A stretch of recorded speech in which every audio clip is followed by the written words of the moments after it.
Good morning and welcome to Valley Newsline.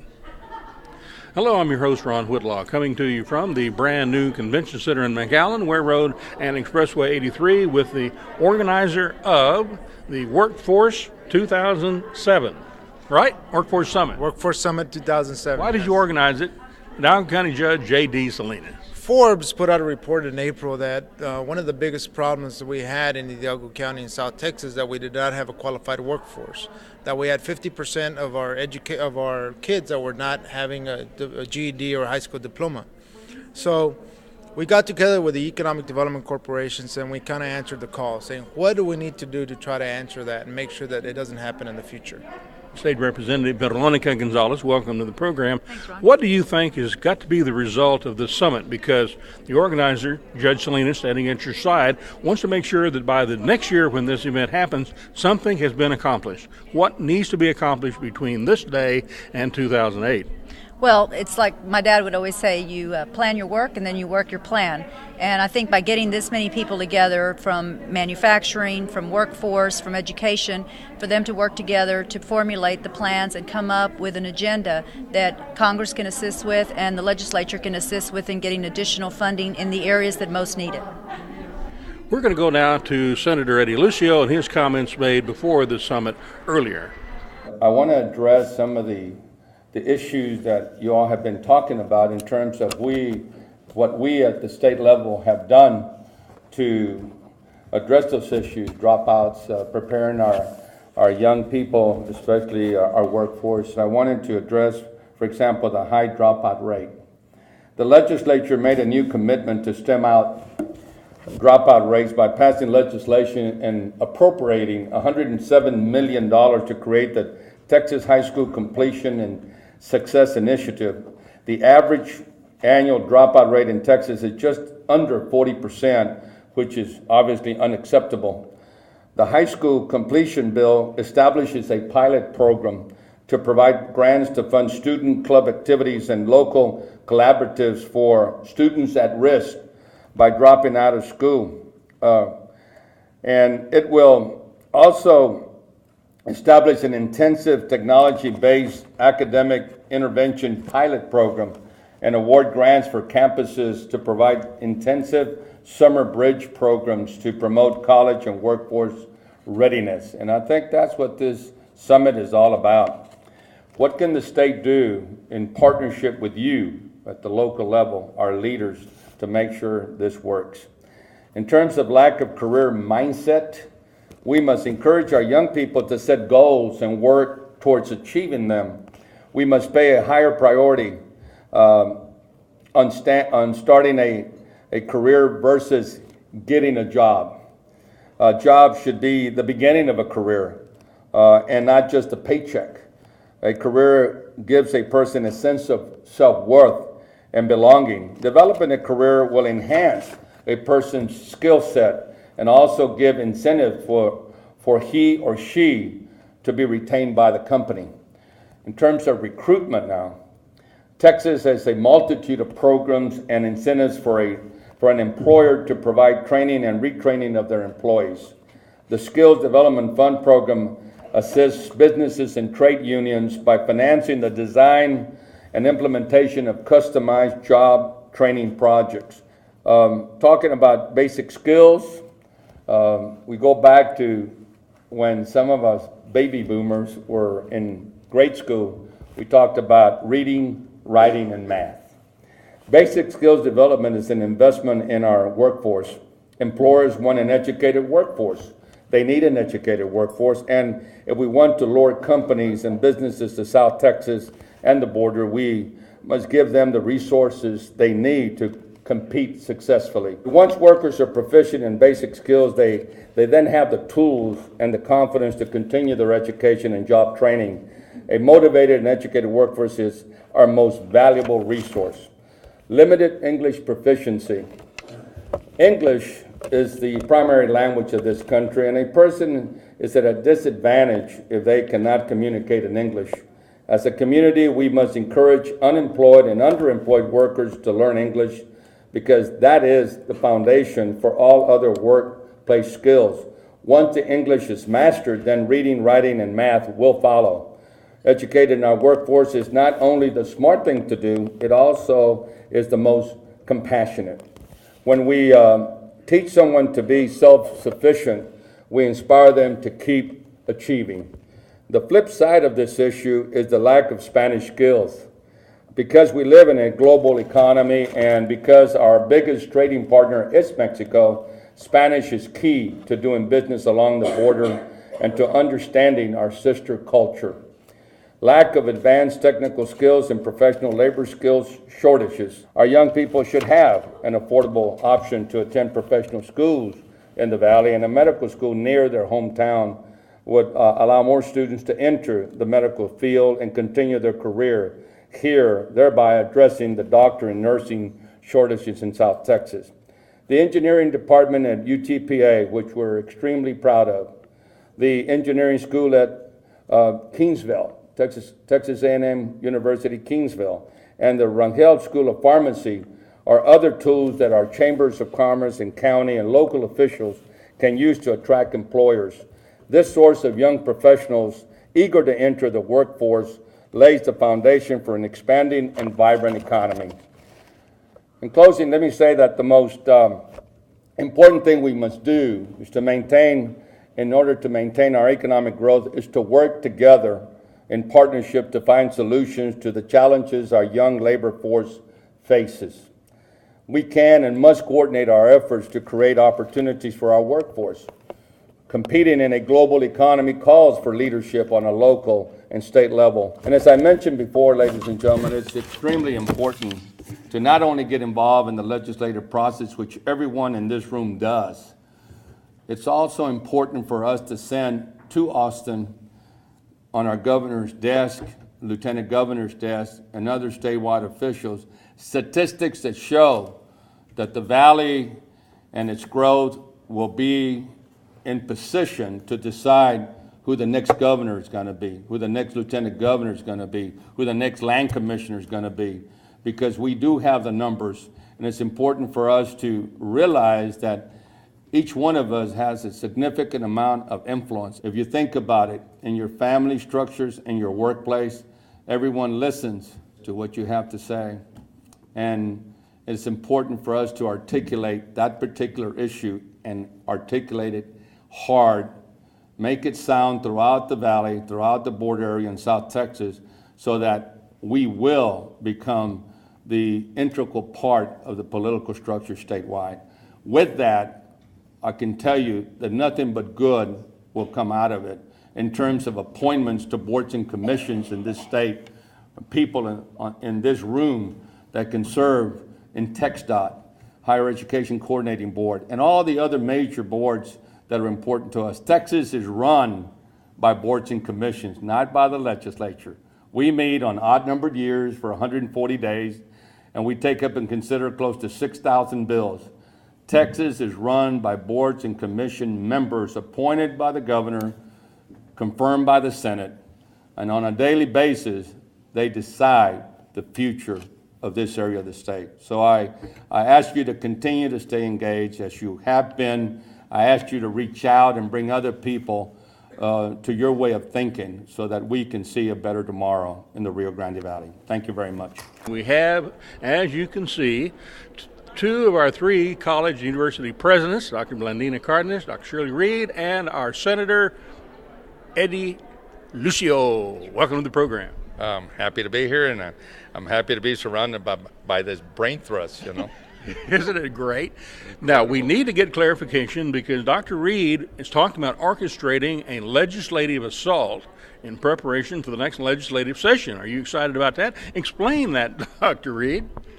Well, earlier this morning, we were talking about how critical it is to get additional funding for adult basic ed, and we cited statistics that half of the population of this county does not have a high school diploma, and 1/3 does not have at least a 9th grade education. That's criminal neglect, in my opinion. opinion, and my words were that we really should orchestrate a full press and assault on the legislature to make sure all members of the House and the Senate understand how critical this issue is, not just for Hidalgo County, but really for the entire state of Texas.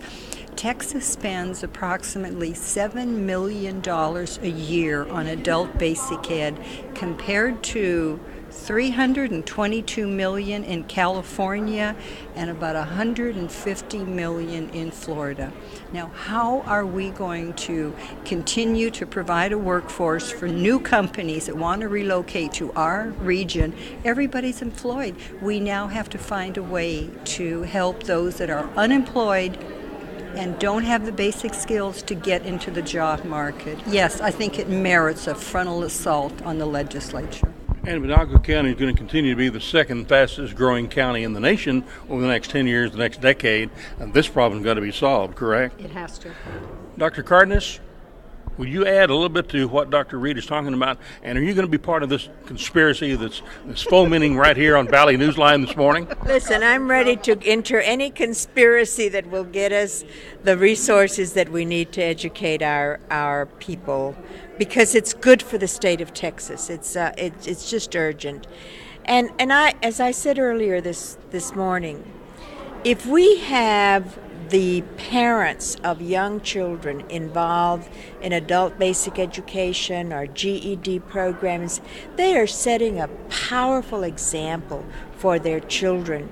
And they're also learning about how you learn, and they're learning about the importance of education. So it's a win-win-win-win. If these young adults who don't have a high school education can get one, their children will not be satisfied with a high school education. They'll go to college. So it's a win-win. Senator Lucio, what are you going to be planning to do in preparation for the next legislative session to try to make sure this valley problem is taken care of? Well, we have we address it different ways. I personally will have some public meetings, not hearings, but meetings throughout my district to discuss those issues that are important to the people that I represent. And obviously, this is one of the major issues: dropout prevention, trying to get the funds necessary to address, adult education, as Dr. Reed pointed out. In the late 90s, California was spending $400 million a year. We were spending less than 20 in the biennium in 2 years in Texas. And it was just, to us, it was even, just to say unacceptable was not enough. It was a travesty, quite frankly, to see all this human waste, because that's what we do when we don't educate a mind. It wastes, and that's why I feel that when I visit the prison system in our state, and I see that 95% of those in prison today are high school dropouts, we're really, I don't want to say encouraging, but we're allowing, a lot of our citizens to get into a criminal act because of that lack of education, and preparing young people, especially for the workforce of our area of the state. But it takes money. It takes a partnership like the one I saw here today, where everyone's coming together, leaders in our educational system, both public and higher education, our chambers of commerce, elected officials, everyone in this region. Judge Salina did a wonderful job today in bringing everyone together. I'm proud to represent a major part of Hidalgo County. I represent an area from Brownsville to McAllen to Kingsville and back to Brownsville. That triangle area is about a 5-county area. And we do have our job cut out for us as legislators. We meet on odd-numbered years for 140 days. We take up and consider many different issues.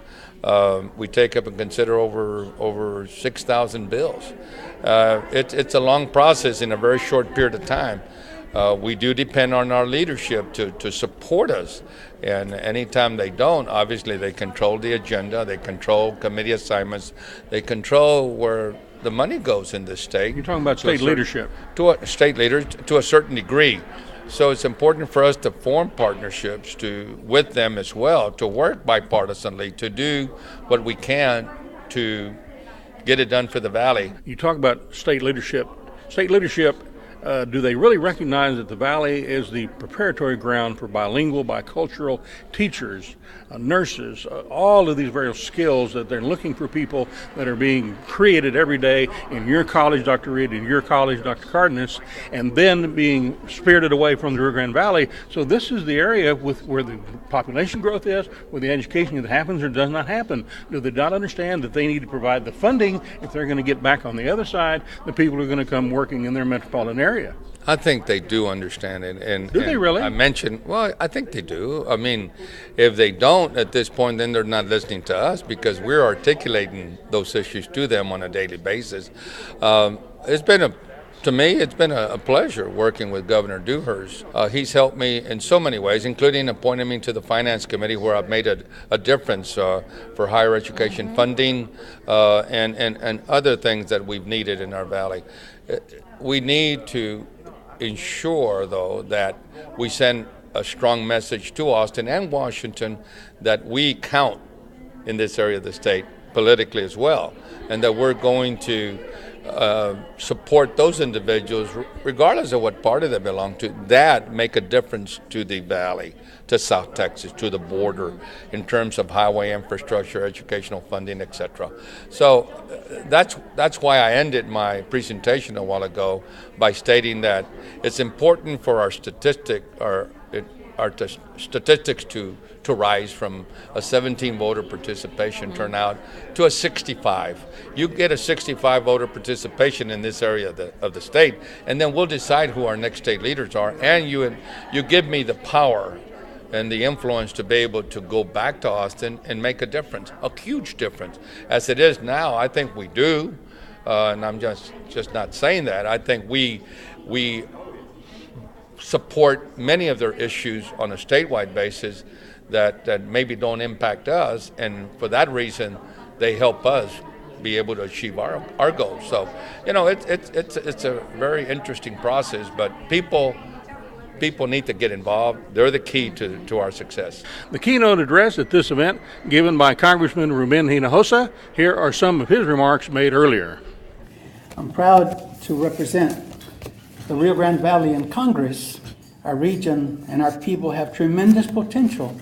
And I heard those words in January of 1998 when President Clinton came to the Rio Grande Valley.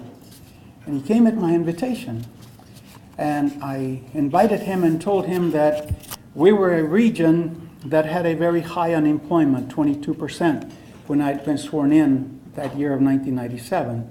An area that had been plagued with 3 decades of double-digit unemployment. And after spending 2 days and 1 night here, he made the statement to me. He says, "Congressman, I am so impressed with the people of South Texas. They know what the problems are, and they even know what the solutions are. And so I'm going to pledge to you that I'm going to do everything I can to increase the investment in this region. And as you told me," he said, "I will focus on getting investment in human capital and in infrastructure." And I saw that investment climb over a 6-year period from $3 billion to $5 billion. And we see it in our community college, in our university, in our public schools. We see it in the workforce solution. When Wanda Garza came up to Washington with Bonnie, and they said, "Congressman, we need money for training. We lost Levi's, we lost Dickies, and all these garment industries. We lost 7,500 jobs, and we've got to retrain so many of these people." Well, who comes down and meets with Shirley Reed and her board and myself at the community college but Alexis Herman, Department of Labor, and she pledges before she walked out from that room $28 million with an option to amend that application for another $12 million if we prove that we use the money right, correctly, and effectively. And sure enough, we had $40 million that came through the then Office of Texas. People from the outside have seen the potential in this region, And they know that if they invest in our region, that we are just going to continue to double and triple the number of college graduates. Our people are hungry for educational opportunities. Enrollment at UTPA and South Texas College continue on the rise. The engines that revitalize any area, and I learned this from a good friend who is here sitting very close to me. I saw Joe Stafford, and he says, Hinojosa, if you want to whip that unemployment rate and get it down to a single digit to look like the state of Texas unemployment rate, says you've got to build a community college in that area. And they've got to partner with a university real closely so that they can give you a trained workforce. So Joe, thank you for all that you did. This summit is very important. It's an important step in mobilizing and communicating with one another. There is a need for us to recognize what we have and to invest money and to bring and leverage money from all over the place, local, county, state, federal, foundations, and particularly the corporations that are not only here in the United States but have abroad their satellite businesses. We are working towards a $3 trillion budget. And if we don't fight for our piece of the action, if you don't send your elected officials, every single one that I mentioned, to Washington to walk the halls of Congress, like we saw the team that J.D. Salinas led with the veterans, you're making a mistake. And if you ever hear somebody complain that they send a bunch of officials to Washington to have a good time, they're wrong. Tell them they're wrong. It's a lot of work to go find 435 members of Congress and 100 senators and those who make the decisions as to where the priorities are and where they spend these $3 trillion. But those who do, they usually wind up getting more than those who don't. Congressman Hinojosa had some things to say. What were you impressed with more than anything else? Mostly that he was very in tune of what was needed. He has delivered in his years of service and being in D.C. representing us, that he basically needed a blueprint to see how he can help in Washington to make sure that we go ahead and reduce the amount of high school dropouts, but not only that, but increase how many graduates we have of universities and get a higher skill level here in Hidalgo County. Representative Gonzalez, obviously, if Hidalgo County, where your district's located, where you're the county judge, if it's going to be a city at an area where it can continue to provide workers for the second fastest growing county in the nation for the next decade, then something's got to happen. ¿Verdad? Absolutely. Well, and what's got to happen, Ron, is we got to get our kids educated. We've got to get them into either a vocational school. And that's up to mom and dad watching the program. Sure, it's up to all of us together. Grandpas and grandma. It's up to us Go working together as a community. It's important. Yes, absolutely, because until we get people working together to say, okay, we've got to get people jobs. Jobs is what fuels our economy, and that's what's causing us to grow at this rate. And so we've got to get more people working. And if the Rio Grande Valley is going to continue to produce the bicultural, bilingual employees for the metropolitan areas, the rest of the state, they need to send dollars down here to educate them so we can send them north to work for them. Exactly right. And that's the bottom line. The other yes. end of the plan, and Representative Gonzalez is helping us with this, is that we make college affordable through Texas Tomorrow Fund and other avenues, so that we know that the middle class parents of Hidalgo County have opportunities to educate our future. Thank you both for joining us here on Valley Newsline. Thank you for joining us. Till next time, adios.